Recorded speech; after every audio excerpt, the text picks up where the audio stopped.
दोस्तों, welcome to commerce भक्त। मैं हूं अभिषेक झा और मैं आज डिस्कस करूंगा बीकॉम प्रिंसिपल ऑफ मैनेजमेंट का most important questions, most important MCQ questions मैं डिस्कस करने वाला हूं आपके साथ। तो आपको क्या करना है, ये वीडियो में बने रहना है और सबसे पहले तो लाइक कीजिए, शेयर कीजिए और please please please please please दोस्तों मेरे चैनल को सब्सक्राइब कीजिए, ठीक है। क्योंकि ऑफ कोर्स ऐसे कंटेंट्स आते रहते हैं। देखिए, आपके प्रिंसिपल ऑफ मैनेजमेंट का जो पूरा एग्ज़ाम है उसका मोस्ट इम्पॉर्टेंट क्वेश्चंस एमसीक्यू, आइए डिस्कस करते हैं हम लोग मिलके, सारे मिलके हम लोग डिस्कस करते हैं।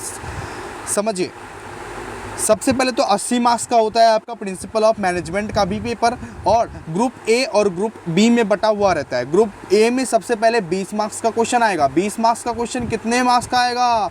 20 मार्क्स का 1 मार्क्स का क्वेश्चन 20 टू आएगा। 1 मार्क्स का क्वेश्चन 20 टू आएगा। पहला वाला क्वेश्चन से स्टार्ट करते हैं। देखिए, सबसे पहले दिया हुआ है, देखिए, production manager, public relation officer and administrative officer belongs to. Production manager, public relation officer, administrative officer कौन कौन रहता है? Of course sir, middle management रहता है। तो इसका आंसर क्या हो जाएगा? Top management, middle management, lower management या की पर्सनल। तो middle management is the correct answer, ठीक है। ऐसे ही समझिए, प्लीज़ सब्सक्राइब कीजिए मेरे चैनल को क्योंकि ऐसे बेहतरीन कंटेंट्स आएंगे। आप क्वेश्चन नंबर 2 पढ़िए। Management is the process of getting things done, achieving goal effectively, achieving goal efficiently.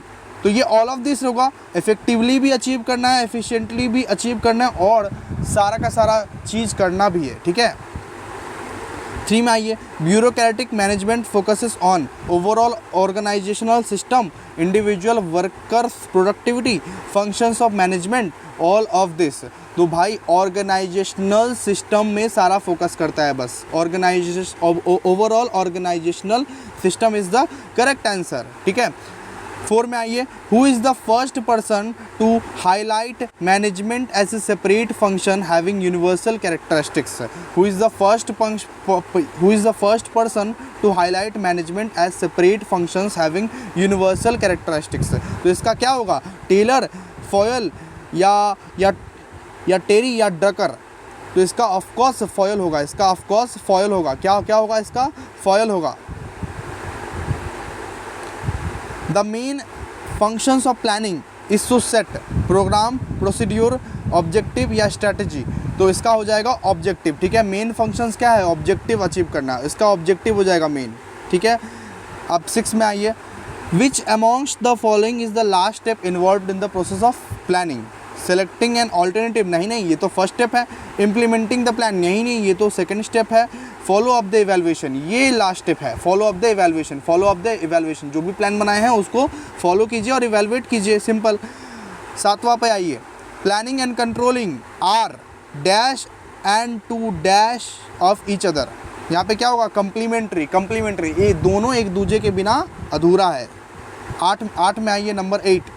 Which of the following is called and quantified plan? Which of the following is called and quantified plan? कहाँ पे quantity देखा जाता है? Budget में देखा जाता है sir, budget में देखा जाता है। तो answer is budget. Question number 9 में आइए। Which of the following is not part of an organizing process? Which of the following is not part of organizing process?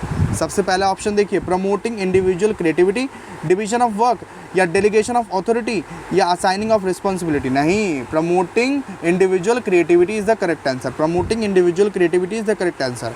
Question number 10 आइए दोस्तों। Organizational structure clearly establishes relationship, line of authority, superior relation and superior subordinate relation। नहीं, organisational structure में तो सिर्फ line of authority देखा जाता है, तो line of authority is the correct answer.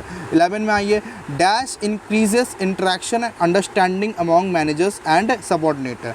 मतलब क्या? Of course delegation. अगर मैनेजर अपने सबऑर्डिनेट को बहुत सारे रिस्पॉन्सिबिलिटी, कुछ रिस्पॉन्सिबिलिटी डेलीगेट करेगी, तभी तो कुछ ऑफकोर्स इंटरेक्शन बढ़ेगा।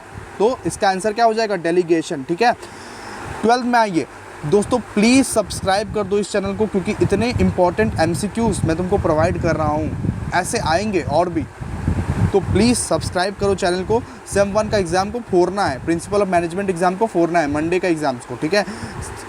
अब आओ 12th।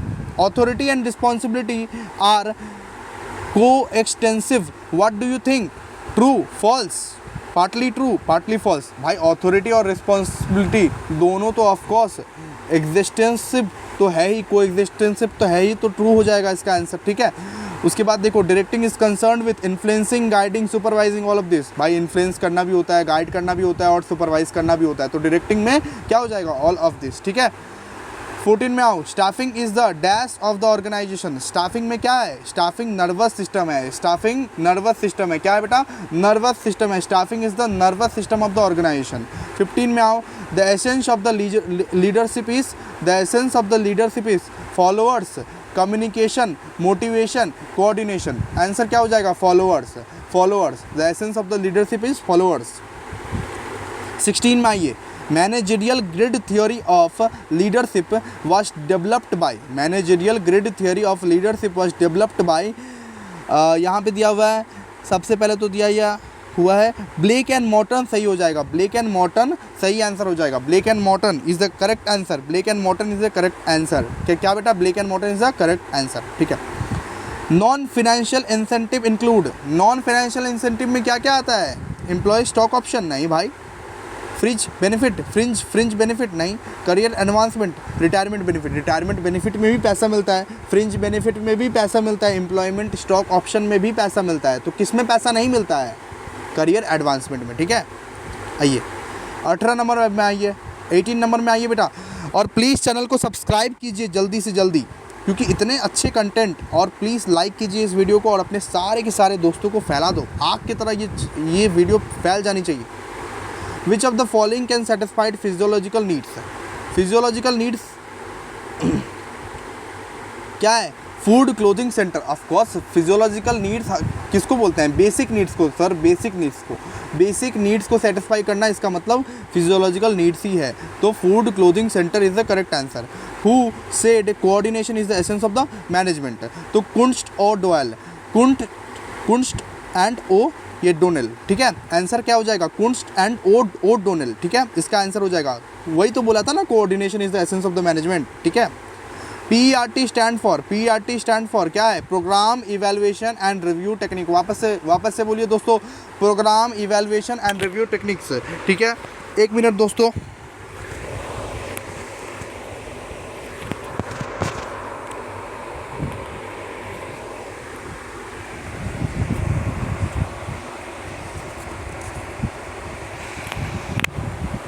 वन मिनट होल्ड कीजिएगा दोस्तों। चलिए आइए दोस्तों, ग्रुप बी देखिए, ग्रुप बी में 30 क्वेश्चन आपका रहेंगे, ठीक है, 50 मार्क्स का रहेगा ग्रुप बी 30 क्वेश्चन रहेंगे 2 मार्क्स का, ठीक है, 50 मार्क्स रहेगा पूरा, ओके। सॉरी 30 क्वेश्चन रहेंगे 2 मार्क्स का, ऑफकोर्स 60 मार्क्स रहेगा, यहाँ पे टाइपिंग एरर है, ये 30 क्वेश्चन रहेंगे 2 मार्क्स के, 60 मार्क्स का, ठीक है। चलिए ग्रुप बी स्टार्ट करते हैं। Effective management is always management, यहाँ पे क्या आंसर हो जाएगा, कंटिंजेंट, सिचुएशनल, ये सब आंसर्स को, ये सारे वीडियोस को देखो, क्योंकि ये सब क्वेश्चंस आ गए ना तो बहुत पछताओगे, किंतु बहुत पछताओगे। और चैनल को प्लीज़ सब्सक्राइब करो, अगर चाहते हो ऐसे वीडियोस, चाहते हो एग्जाम के पहले ऐसे वीडियोस, तो प्लीज़ चैनल को सब्सक्राइब करो जल्दी से। या 22 में आओ, dash is said to be the dash of the business, management is said to be the brain of the business, management is said to be the brain of the business. अब 23 में आइए, who opines management is the art of getting things ये done through other, कौन ये opinion दिया था, Mary Parker Follett ने, Mary Parker Follett, इसका आंसर क्या हो जाएगा, मैरी पार्कर फोलेट, ठीक है। वापस आइए, the main reason for inexactness of science of management, the main reason of inexactness of science of management is human element, इसका आंसर हो जाएगा ह्यूमन एलिमेंट, इसका आंसर हो जाएगा ह्यूमन एलिमेंट बच्चा। अब 25 में आओ, the similarity between the contribution of Taylor and Fayol is, the similarity between the contribution of Taylor and Fayol is, यहाँ पे देखो, both the theories have developed some principle in solving managerial problems, तो of course ये दोनों तो एक ही चीज़ में लगा था ना, जो मैनेजरियल प्रॉब्लम्स कैसे सॉल्व किया जाए, मैनेजेरियल प्रॉब्लम्स कैसे सॉल्व किया जाए, टेलर और फाइल तो एक ही चीज़ में लगा था, मैनेजेरियल प्रॉब्लम्स कैसे सॉल्व किया जाए, तो यही आंसर हो जाएगा ऑप्शन सी। वापस से देखिए एक बार, ठीक है। अब 26 में आओ, human relation approach of management is a part of which school of management thought, classical school, new classical school, modern school या नन ऑफ दिस। तो ये ह्यूमन रिलेशन अप्रोच तो सिखाया है न्यू क्लासिकल स्कूल में, न्यू क्लासिकल स्कूल में सिखाया है ना, तो ऑफकोर्स यही आंसर हो जाएगा। यहाँ पे 27 में आइए अभी, example of repeated use plan are, example of repeated use plan are policy and procedure, ये क्या हो जाएगा, पॉलिसी एंड प्रोसीड्योर, क्या हो जाएगा, पॉलिसी एंड प्रोसीड्योर। अब 28 में आइए, the success of planning depends on, planning का सक्सेस कैसे होगा, प्लानिंग का सक्सेस कैसे होगा, accuracy in forecasting and commitment of employees. भाई पहला ऑप्शन में ही आंसर दिया हुआ है, पहला ऑप्शन में ही आंसर दिया हुआ है। अरे फोरकास्टिंग अगर तुम सही से करो और एम्प्लॉयज़ अगर तुम्हारा सही है, ऑफकोर्स एक्यूरेसी और सक्सेस तो रहेगा ही प्लानिंग में। अब 29 आओ, विच of the following is correct, planning implies managerial innovation, हाँ इनकरेक्ट तो नहीं लग रहा है, ये तो ऑफकोर्स करेक्ट है। Planning involve selecting missions and objectives, हाँ ये भी तो ऑफकोर्स करेक्ट ही है। प्लानिंग इन्वॉल्व्स ये प्लानिंग इन्वॉल्व्स ये deciding on the actions on achieving goals, ये भी सही है। Planning is not future oriented, सबसे बड़ा गलती, planning is not future oriented नहीं, तो ऑप्शन ये करेक्ट हो जाएगा, ठीक है। अब 30 पे आइए, operational planning is done by, operational planning is done for, operational planning तो ऑफकोर्स बहुत बड़ा लेवल का प्लानिंग है, 5 साल से more than 1 year but less than 5 years, मतलब उतना भी बड़ा लेवल का प्लानिंग नहीं है, इसीलिए मोर देन 1 ईयर, मतलब 1 साल के ज़्यादा ही लगता है लेकिन 5 साल से कम लगता है, 1 साल से ज़्यादा लगता है लेकिन 5 साल से कम लगता है, ठीक है। The long term plan which are use to solve problem of recurring nature is called, जो बार बार होने वाला है उसको क्या बोलते हैं, स्टैंडिंग प्लान, स्टैंडिंग प्लान बोलते हैं उसको, स्टैंडिंग प्लान क्या बोलते हैं उसको, स्टैंडिंग प्लान बोलते हैं। अब पढ़ो, नेक्स्ट पढ़ो, which of the following method is suitable where past data do not exist, where past data do not exist, past data किस में एग्जिस्ट नहीं है, jury of executive opinion method, jury of executive opinion method, क्या, jury of executive opinion method. आप लोगों को voice सुनाई दे रहा है ना दोस्तों अच्छे से, चलिए। अब 33 पे आइए, dash organisation is the dash form of organisational structure, of course line organisational is the oldest form of organisational structure, line organisation is the oldest form of organisational structure, option B is correct. 34 में आओ, the need of the departmental arises because of the limitation of, the need of the departmental arises because of the limitation of span of management, option हो जाएगा span of management, span of management. अब 35 पे आओ, line organisation is used for the concerns where number of workers is more, number of workers is more, क्या option हो जाएगा, number of workers is more. देखो दोस्तों, इतना जल्दी मैं रिवाइज करवा दे रहा हूँ इतने इंपॉर्टेंट MCQs, इसके लिए तुमको क्या करना पड़ेगा, सब्सक्राइब करना पड़ेगा, लाइक करना पड़ेगा और सारे के सारे दोस्तों के साथ शेयर करो, मेरे को भी तो मोटिवेशन चाहिए। और प्लीज़ अगर तुमने अभी तक डिस्कशन नहीं देखा है, अगर तुमने अभी तक का पेपर का डिस्कशन नहीं देखा, जो सेम 1 के पेपर्स तुम्हारे हो चुके हैं, जैसे कि micro economics, statistics and business loss के पेपर मैंने पूरी डिस्कस किया है, उसको देख लो एक बार, चैनल पे ही मिलेगा तुमको ये तीनों लगातार वीडियो। अब देखो, अकाउंटेबिलिटी इज़ और ऑफकोर्स मैं बहुत सारे वीडियोस मैं अपलोड कर चुका हूँ सेम 1 के रिलेटेड, कब देखोगे, देख लो जल्दी से उसको। Accountability is answerability of for the accomplishment of the task assigned to the superior to his subordinate, क्या हो जाएगा, answerability for the accomplishment of task assigned to the superior to his subordinate. अब 37 आइए, bank, insurance companies, transport companies mainly follows which form of departmentalisation, तो of course bank, insurance company, transform companies departmentalisation by departmentalisation by ये territory follow करते हैं of course.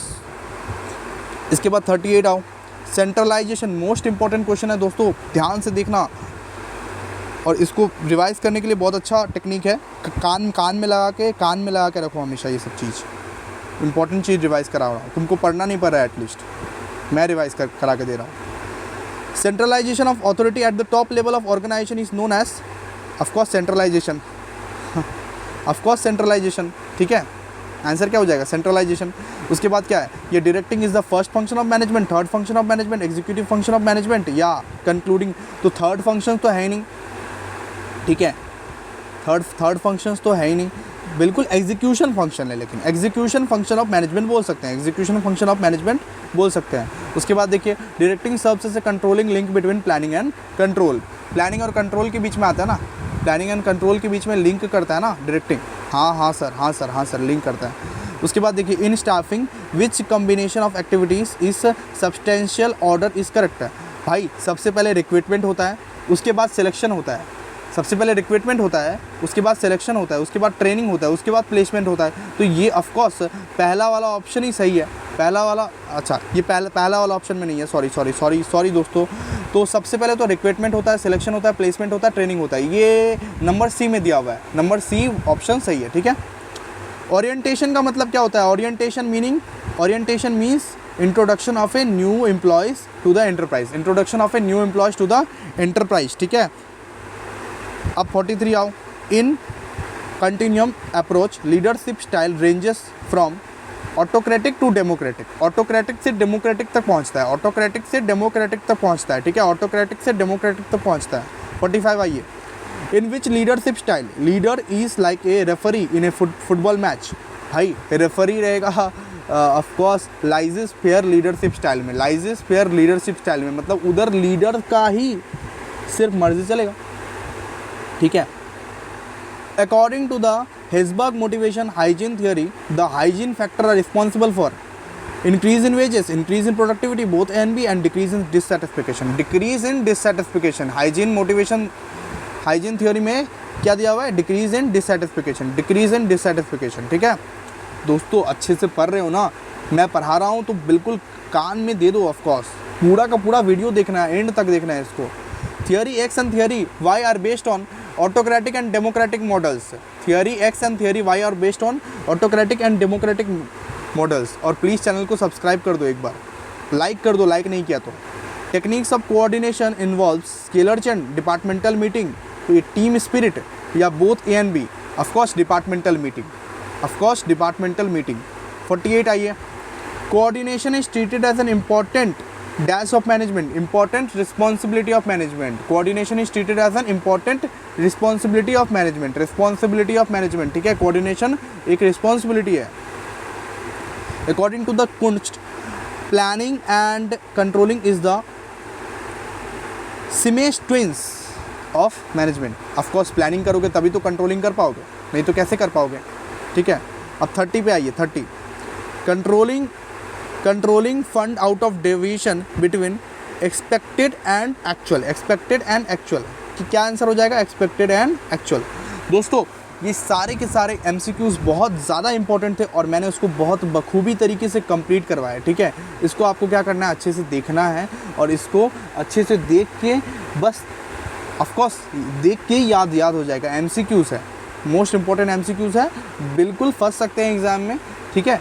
तो आप लोग बिल्कुल अच्छे से रहिए और मिलते हैं किसी नेक्स्ट वीडियो में। लेकिन प्लीज़ अगर इस वीडियो में ज़्यादा रिस्पांस अगर आ गया, इस वीडियो में अगर बहुत बेहद अच्छे से रिस्पांस आया तो मैं नेक्स्ट वीडियो भी बनाऊंगा, ठीक है दोस्तों। चलिए मिलते हैं कोई नेक्स्ट वीडियो में, चलिए बाय।